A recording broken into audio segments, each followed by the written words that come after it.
Hola, ¿cómo están? Vamos a seguir trabajando currículum y didáctica. Y al ser precisamente la enseñanza el objeto de estudio de la didáctica,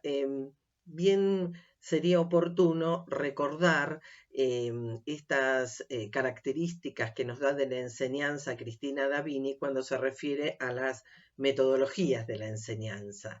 Bueno, esta actividad que es intencional, de transmisión cultural, pedagógica, mediática entre los contenidos culturales y el alumnado, que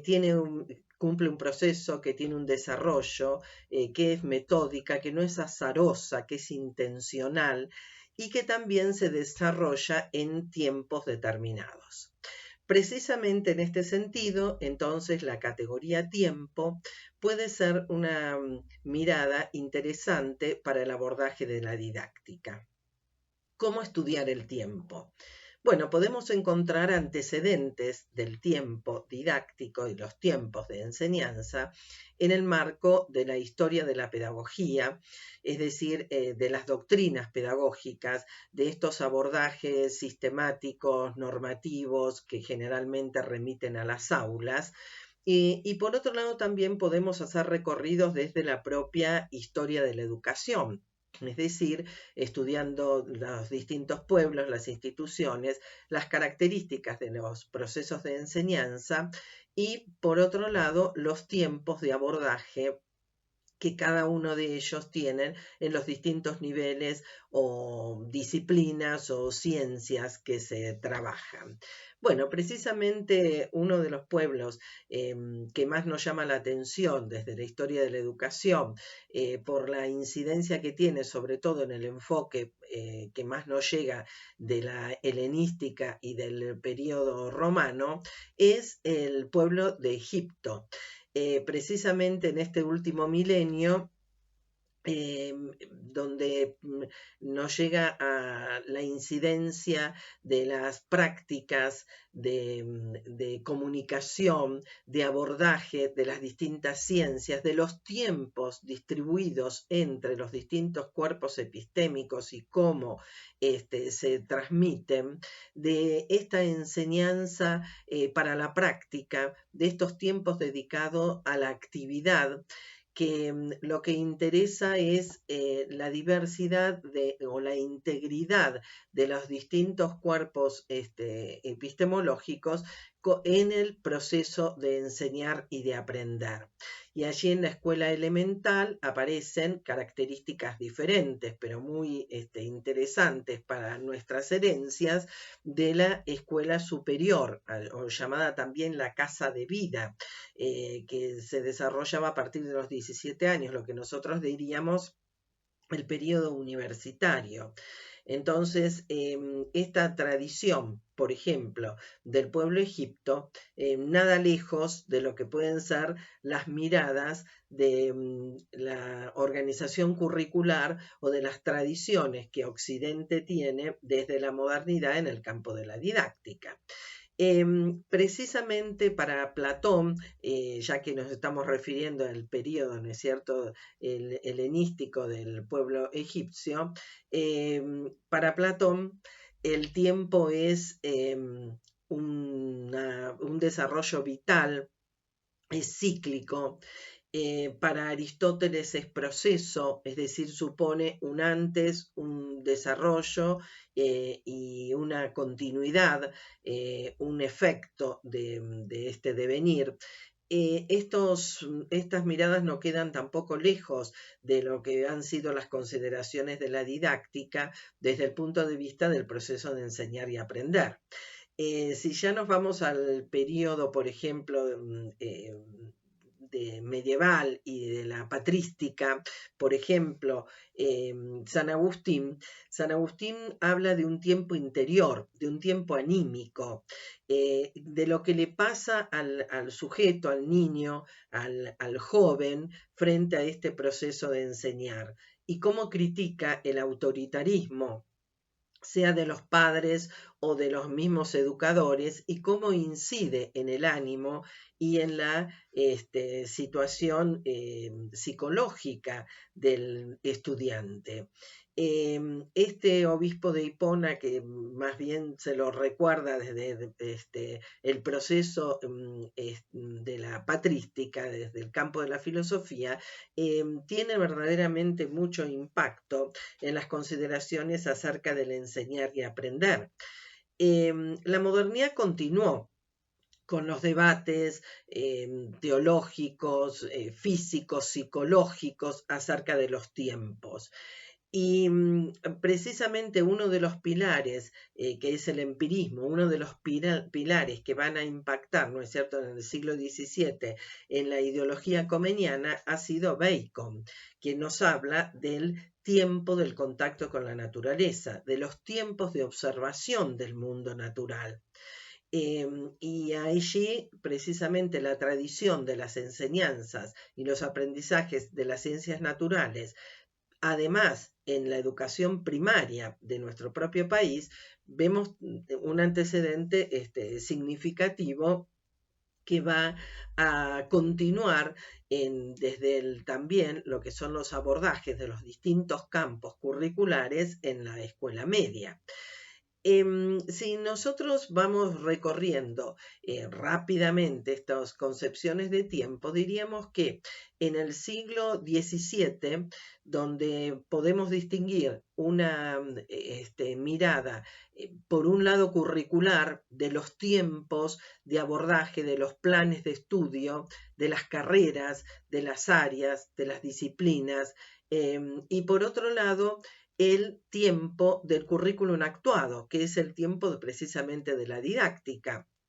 del que más se ha preocupado en el siglo XVII la tradición comeniana. Por otro lado, en el siglo XIX, con formación de los sistemas nacionales de educación, también encontramos un dualismo interesante desde el punto de vista de cómo mirar el tiempo. Por un lado, el tiempo del sistema formal de enseñanza, del desarrollo precisamente de los cursos, de los periodos de escolarización. Nosotros tenemos muy internalizado el periodo lectivo, ¿no es cierto? Y los tiempos de desarrollo acotados desde el punto de vista de una cronología pensada para un año escolar. Pero también, por otro lado, tenemos en estos siglos XIX y muchas o primeras décadas del siglo XX, el tiempo de la niñez, el tiempo de la infancia, el tiempo que plantea la escuela nueva, la escuela activa, y también la organización de los proyectos con trabajo y actividades y tiempos destinados al trabajo cooperativo, al trabajo de conjunto, al trabajo de los equipos, donde también acá se recupera de alguna manera una tradición hegeliana, esta idea de nosotros, del trabajo de grupos, esta idea de la historicidad de la que plantea, ¿no es cierto?, Hegel desde la filosofía alemana. Nosotros sabemos que en el campo de la escuela nueva hay muchos autores y representantes, María Montessori desde Francia, Célestin Freinet desde Estados Unidos, de Norteamérica, el pensamiento de John Dewey, son pensadores que han dado muchas información y muchas ideas acerca de lo que significan la organización de los tiempos desde la mirada de los alumnos. El siglo XX también ha traído distintas concepciones de los tiempos. En un primer segmento, digamos, lo que significa desde el punto de vista de la didáctica, los años 50, 60, 70, la idea de los tiempos como ciclo docente. El ciclo docente, y acá está, por ejemplo, recordando a Emilio Nerici, el ciclo docente que significa planificar, pensar, organizar el proceso de enseñar y aprender, el proceso de ejecución propiamente dicho, es decir, llevar a la acción esa planificación, y la verificación o evaluación. Acá se está hablando de los tiempos de un ciclo docente, nuestros propios tiempos. Y también, por ejemplo, la imagen de Alves de Matos, desde las didácticas más penetradas en la realidad institucional, en la realidad de las aulas, encontramos los tiempos de la práctica, los tiempos de planificar una práctica que sería previa a su propio desarrollo, la clase propiamente dicha, con una introducción, un inicio, llamado por el normalismo el proceso motivacional de la clase, luego el proceso de enseñar y aprender y el proceso de cierre o de ciclo, de cierre del ciclo áulico,